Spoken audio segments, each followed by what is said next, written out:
my absolutely beautiful Scorpio friends, and welcome to your horoscope for April of 2023, where Scorpio this month, we have got a new moon solar eclipse, and it is not in your sign.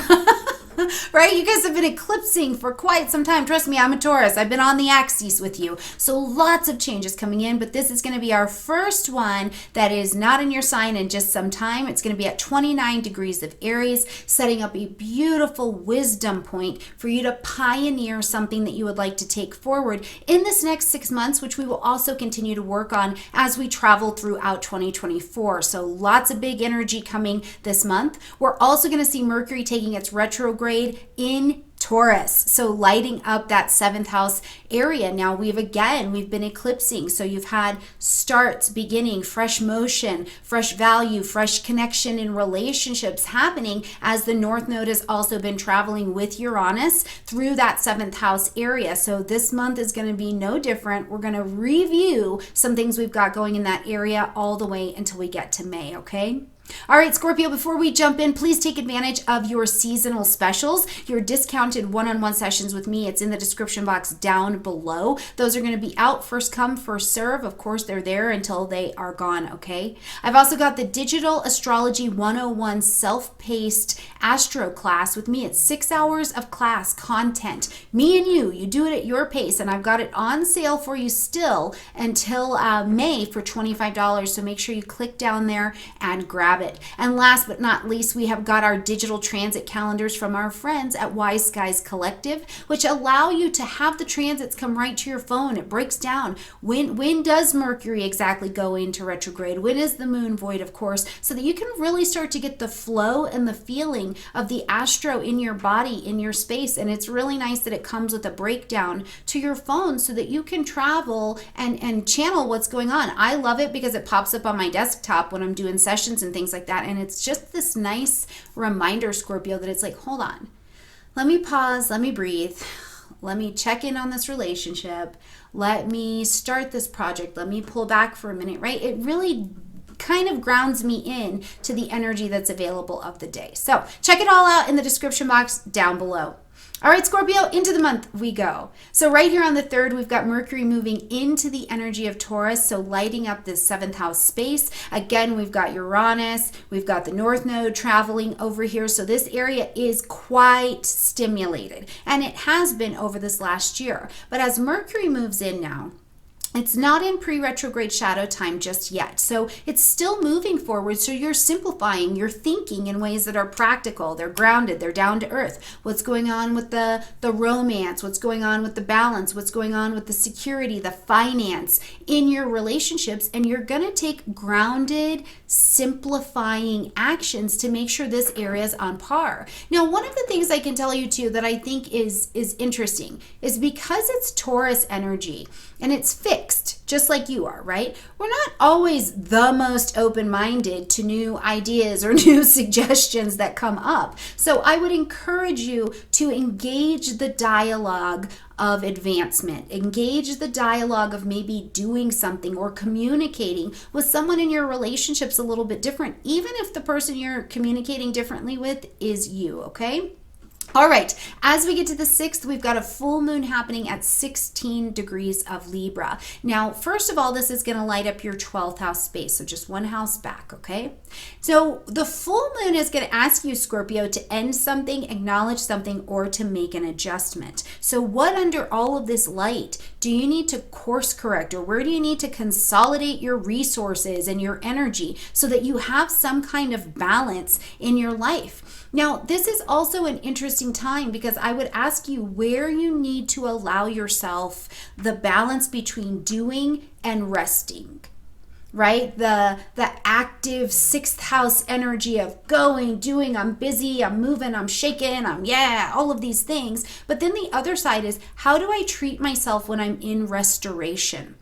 When I'm not in the daily grind, but I'm in my creation mode? What does this look like, and where do you need to kind of let up and reestablish some balance here? Now, keeping in mind that, Uranus is happily traveling with that node through that Taurus energy, this again points me, Scorpio, not to just your personal relationships, but the relationship of you with you, or maybe you're really needing to spend some time re-understanding the balance of you and your body, you and that relationship, and these kinds of things. Now, other things that could be happening are things that you've been working on behind the scenes.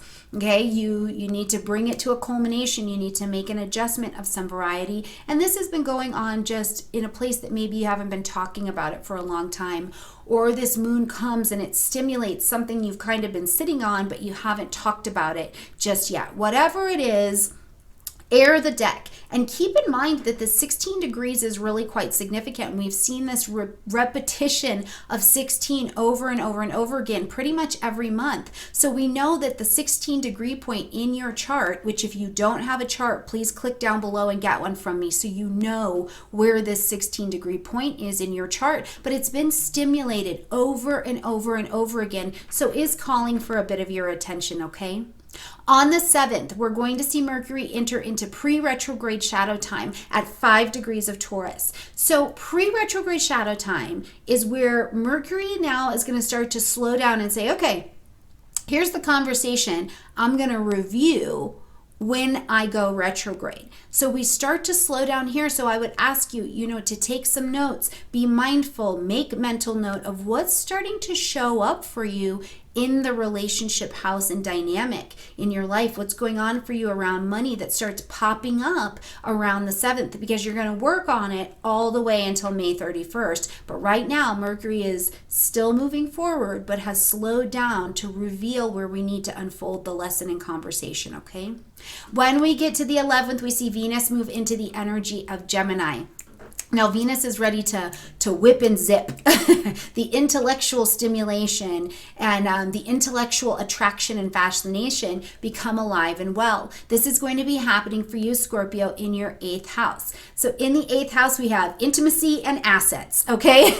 That's what we're doing. So things around your partner's money, your money, things connected where your money is connected, or you as a resource are connected to another resource. So, are you financially responsible for a child, for a business, for taxes, for insurance? Is your partner something changing with them? What's going on here? In terms of your intimacy, we're also going to find out that this can be a time where you're stimulated to attract information into you, new learning about investment, about detox, about what you can shed, what you can let go of. Where did you let go of something in this last year, and now it's given you space to have all of this freedom and learn to do something else with it? But you have to learn, Gemini, right? You're going to attract in the intellectual pursuit of the knowledge to you. It can also pull people into your network that help guide you in this way, because sometimes the 8th house can also represent the things that we're attached to are our traumas, our dramas, our pain, our places that we still need some healing,